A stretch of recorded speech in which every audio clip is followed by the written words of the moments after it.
Hey, for reasons I can't recall, I've come up with 5 different styles of decluttering. Here they are. Number 1, all-in-one go method. This is the thing that I did when I was 17 and I got rid of all that I had, basically 80% of it. So I did it all in it was 2 days, but it was like one big rush. And I think the most amazing thing about it is that it has such a dramatic effect. It feels like an immediate change, and you can see it. If you get rid of so many things all at once, it's impossible to escape that feeling of a new beginning, and it's really motivating. I mean, sure, it can trigger some negative emotions and be a bit stressful, but I would not do it differently if I had to do it today. After all, I think that decluttering is about taking away that power which material possessions seem to kind of have over you. So by obsessing about this whole process and theorizing it and just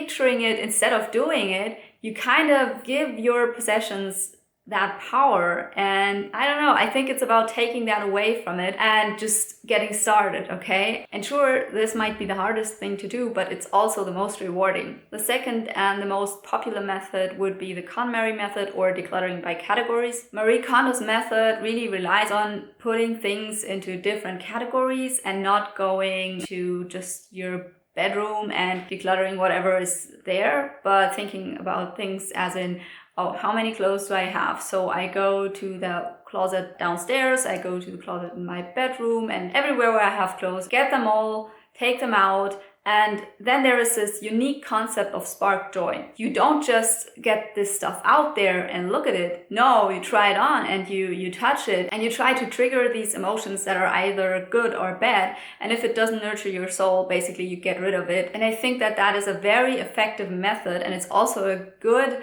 and wholesome way to kind of deal with your emotions and say goodbye to these items. And she always emphasizes on treating your things with respect and not just acting as if it doesn't mean anything. And that will essentially help you with probably preventing some sort of shopping relapses, if you want to call it that. Another amazing thing about the KonMari method is also that it inherently generates order. That means by going through your things category by category, you kind of have to think about where they belong in the end. The end of this decluttering journey or this decluttering practice is to kind of put things in the right places and to have a right place for everything that you own. So this method kind of tackles two problems at once: the problem of having too much and not knowing where to put it. I do, however, think that there are also some disadvantages. For instance, if you don't have a super big home, or you are a family and have a lot of stuff and not a lot of space to bring that stuff to. For instance, if you're starting decluttering some category and it's just a huge amount of things, where do you actually put them while you are decluttering? And then the KonMari method, since it relies on these categories, can also be difficult to do in sections. For instance, if you don't have much time, you want to declutter maybe every other weekend,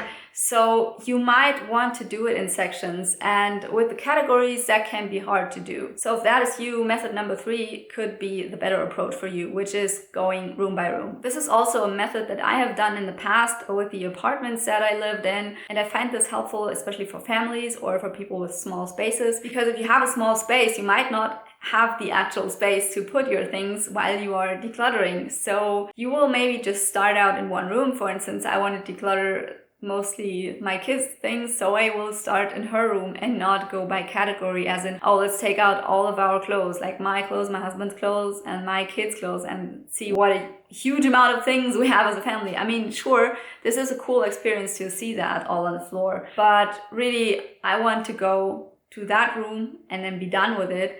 And especially if you have multiple rooms and they all look like a mess, this might make you feel more accomplished faster. However, if you find that you have certain things that are in a category, you can't really avoid those, but I mean, you put emphasis on the space where you do it, okay? So that's the main difference. But if you find that you have like in one room some category that just doesn't match and you want to get these things out of there, then yeah, you just use boxes, store that stuff in the hall, and then later move on to the next room, the room where this belongs. I kind of think of this as a subcategory of KonMari method, because you kind of do the KonMari method but apply it to just one room. The only disadvantage it really has to go room by room is that you will not have this inherent order. You will have to take more care of that, and it can be a little bit more messy. But you will have less stuff being in the way if you need that space for other things than decluttering. Method number 4 would be slow or mindful decluttering.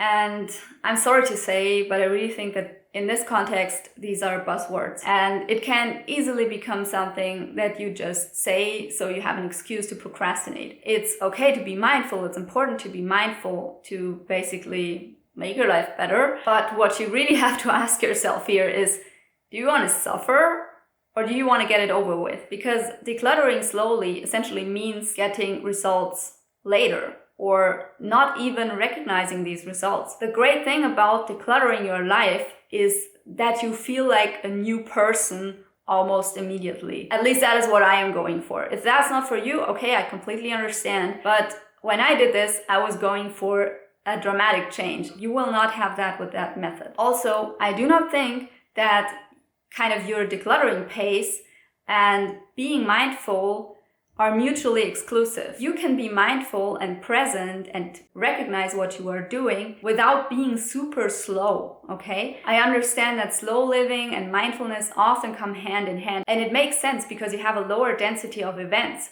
So it feels like not so much to process, but you know, you can train your brain to do that. You can be positive about that, and you can try to hurry the up. So yeah, I don't really think that's a contradiction. I think you can do that, and as long as you take breaks when you need them, you'll be fine. Taking it really, really slow to me only makes sense if you don't have time at all. If there is like no other way, sure, then it's better than nothing. Or if just decluttering gives you a lot of stress and you just want to start somewhere, then it's better to start than to not do anything at all. So if the idea of doing that fast is keeping you from doing it, then of course, yeah, go with that method. Method number 5 would be the volume, inconvenience, money, priority method. Yeah, I just made that up. And I also created a fancy abbreviation for it. This is really more like a motivational hack, and I used it in the past and it worked really well for me. So maybe try this and tell me how you like it. First thing that you need to do is to create some sort of Google Sheet, Excel sheet, LibreOffice sheet. And in there, you will list the items or vague categories of things that you need to declutter. For instance, you have like a lot of cables, clothes, furniture. It doesn't have to be super, super specific. It can be, that is really helpful if you already know what you want to declutter. And that is what I meant by you can combine this with the other methods. It's not like a standalone thing to do, but it's a really helpful way for you to find out what you should get rid of first. So, and then you basically order things by their volume, meaning the space they take up, the inconvenience that it will be to get rid of them, the money you might get back from selling these things, and also the priority. And the priority can be something like it's time sensitive. For instance, you want to resell a bathing suit and it's just getting warm outside, so you might want to hurry before everyone has one, and you will have a hard time reselling this in December, you know, depending on the climate you're living in. And then you basically go over these things, and I do that by using a Google Sheet and basically just color coding the different criteria, as in if something is really annoying to get rid of, end of the list, and it will be red or something, you know, you can use numbers like 1 to 3 and then highlight which one is the most annoying, red, and you can do conditional formatting, so it's all automatic, really easy. And then you just take a look at it, and the one that has a lot of green, as in it takes up a lot of space, it's easy to get rid of, you will get some money back on it, well, go for it, okay? And I actually even tend to get rid of the voluminous things first, because if you get rid of these at the very beginning of your whole decluttering thing, you will have more space, more range of motion in your apartment, you know? So that is how I like to do it. I think it's really great help to start off with the big items first. And yeah, maybe try that. Let me know what you think. And that's it.